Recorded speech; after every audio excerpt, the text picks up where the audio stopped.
नाटक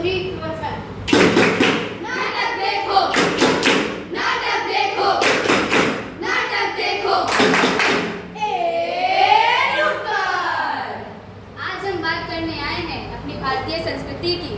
हम बात करेंगे भारतीय अनुशासन और संस्कारों की, अपनी भारतीय परंपरा, रीत रिवाजों की, ईमानदारी और नैतिकता की, अपने देश की ऐतिहासिक विरासतों की, आदर्श और जीवन मूल्यों की। जी हाँ, हम भटके हुए युवाओं को राह दिखाने आए हैं। हमारी भारतीय संस्कृति हमारी असली पहचान और गौरव है। नाटक देखो, नाटक देखो, नाटक देखो। तो आइए देखते हैं, हमारा देश का एक युवा पश्चिमी संस्कृति से प्रभावित है, लेकिन उसी के दोस्त उसको गलत का एहसास कराते हैं और उसे भारतीय परंपरा से जोड़ते हैं। यार, दीपावली, होली और नवरात्रि अब बोरिंग लगते हैं। अब सब 1 जनवरी, वैलेंटाइंस डे और क्रिसमस मनाते हैं। पार्टियां, महंगे कपड़े, ग्लैमरस स्टाइल, यही विदेशी संस्कृति की असली पहचान है। अरे राहुल, ऐसा नहीं। चमक धमक तो केवल थोड़े समय की खुशी देते हैं, और हमारे त्योहार हमें अपने आदर्शों का सम्मान करना सिखाते हैं।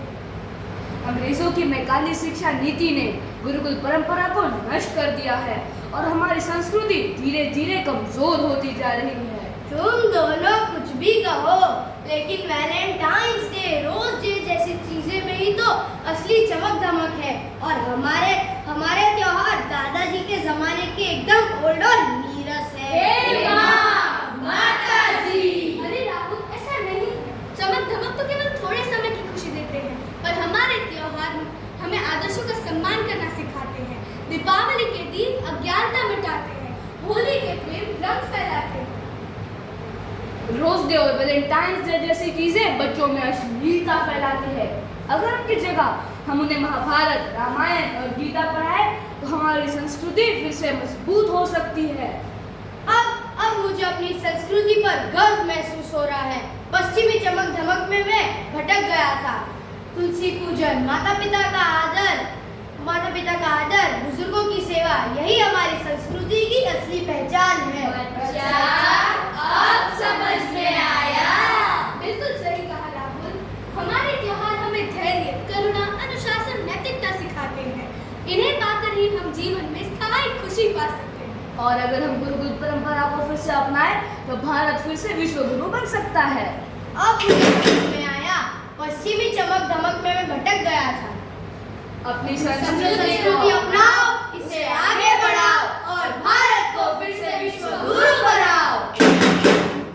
हमारे देश का गौरवशाली इतिहास रहा है। लाल किला, ताजमहल, कुतुब मीनार जैसी इमारतें हमारी अमूल्य धरोहर हैं, लेकिन दुर्भाग्यवश हम उन्हें कैसे नुकसान पहुंचाते हैं, आइए देखते हैं।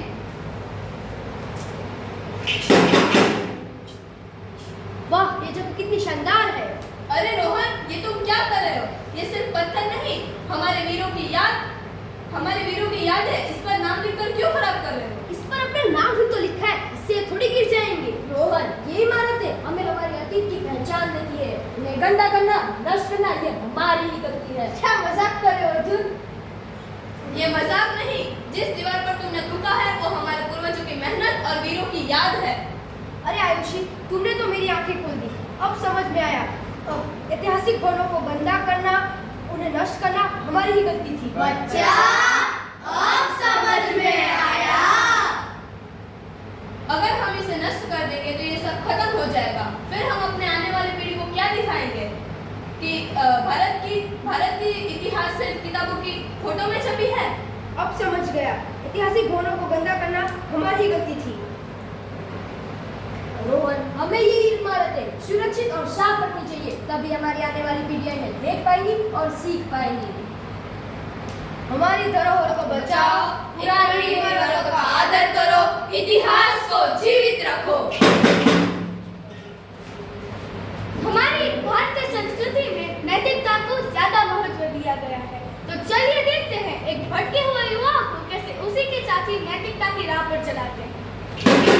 वाह, सोचो, मैं बड़ा अफसर बनूंगा, रिश्वत लूंगा, पैसों का ढेर होगा, आराम की जिंदगी, कोई मुझे नहीं रोक पाएगा। हाँ। राहुल, तुम फिर वही पुराना सपना देख रहे हो। पैसा और भ्रष्टाचार से खुशी नहीं मिलती।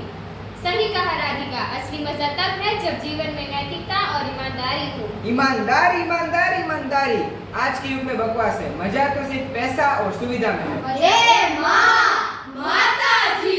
मजा सोचो, अगर सभी लोग तुम्हारी तरह पैसों और सुख सुविधाओं के लिए अनैतिक कार्य करने लगे तो हमारे देश में क्या बचेगा? भाईचारा, न्याय और संस्कार कहाँ जाएंगे? आज के युग में नैतिकता और ईमानदारी की कोई कदर ही नहीं है। दाने दाने को मोहताज होते हैं लोग। अच्छा, अगर महात्मा गांधी, भगत सिंह, सरदार पटेल जैसे लोग तुम्हारी तरह सोच रखते तो हमारा देश कैसे आजाद होता? कौन उनको याद करता? हम इन महान लोगों से कुछ तो सीख सकते हैं कि असली इज्जत और शक्ति बेईमानी से नहीं, केवल नैतिकता, ईमानदारी, त्याग और बलिदान से मिलती है। अब समझ आया, असली सम्मान और खुशी ईमानदारी में है। पैसा और सुविधा सिर्फ भ्रम है। बच्चा, अब समझ में आया। आप सभी सभी अपने जीवन में नैतिकता और ईमानदारी को अपनाएं। यही हमारी संस्कृति की असली पहचान है।